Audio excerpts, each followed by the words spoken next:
तो ये एक रीजनल आज जो ये हल्ला बोल रैली उद्धव और महाराष्ट्र विकास अघाड़ी गठबंधन की तरफ से की गई थी, उसकी एवज में आज एकनाथ शिंदे की सरकार ने एक माफी मांगो रैली भी किया था और उसमें ये कहा गया कि देखिए संजय राउत जैसे नेता, उन्होंने अंबेडकर के बारे में विवादित बयान दिया। उसके अलावा जो सुधा अंगारे जी हैं, उन्होंने राम और कृष्ण और एक समुदाय के खिलाफ इस तरीके के बयान दिए।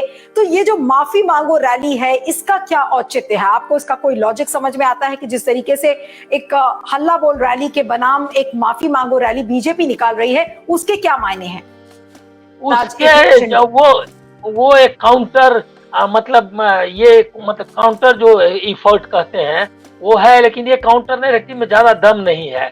असल में क्या है कि बीजेपी के साथ जो रिपब्लिकन पार्टी और जो अम्बेडकराइट ग्रुप्स हैं वो कई गुट उनके साथ हैं। तो वो जो है अब वो काफी मतलब आठौले हैं और भी जो कुछ लोग हैं, तो आठौले गुट उसके साथ है। तो वो जो है कोशिश में जो इक्वेशंस बन रहा है चुनाव के लिए आगे के समय में, उसके लिहाज के हिसाब से देख करके वो एड्रेस कर रहा है, ये अम्बेडकर वाली बात उठा रहे हैं वो।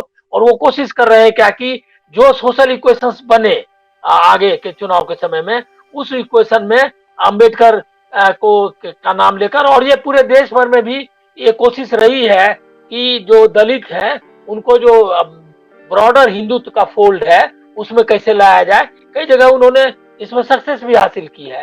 तो ये उसी का हिस्सा है। इसका जो मराठी, जो ओवरऑल मराठी प्राइड वाला जो जिसको रिप्रेजेंट कर रही है महाविकास आघाड़ी, कांग्रेस, एनसीपी एंड शिवसेना, और जो जिन मुद्दों को उठा रही है, उसका ये हमको लग रहा है कि बहुत कमजोर ये है, क्या कहते हैं, काउंटर है।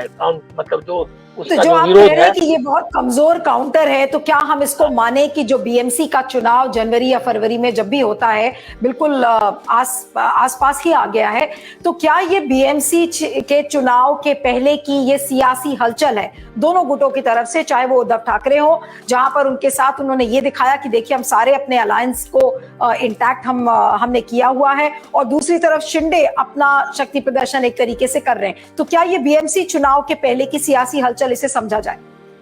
नहीं, मैं ये इसको सिर्फ बीएमसी के चुनाव से मत जोड़िए। ये बीएमसी चुनाव तो है, वो इम्पोर्टेंट है, उस पर कब्जा करना, उसका जो बजट है हिंदुस्तान में सबसे मतलब धनाढ़, मतलब संपन्न जिसको कहते हैं नगर महानगर पालिका है, और ये कई स्टेट के जो बजट है उससे ज्यादा है इसका, क्या कहते हैं, सिर्फ मुंबई महानगर पालिका का बजट। तो नहीं उस लगता कि हिसाब से बीएमसी में इस बार वाकई में उद्धव ठाकरे के नाक की लड़ाई है? क्योंकि बीएमसी अभी तक शिवसेना के पास थी, और अब क्योंकि सारे MLAs, most of the MLAs are with Eknath Shinde, तो क्या उद्धव के लिए प्रॉब्लम्स नहीं खड़ी होंगी इसमें? ये आप उद्धव के लिए भी आसान नहीं है। मैं नहीं मानता कि केक वॉक है उनके लिए शिवसेना मतलब बीएमसी को कंट्रोल करना।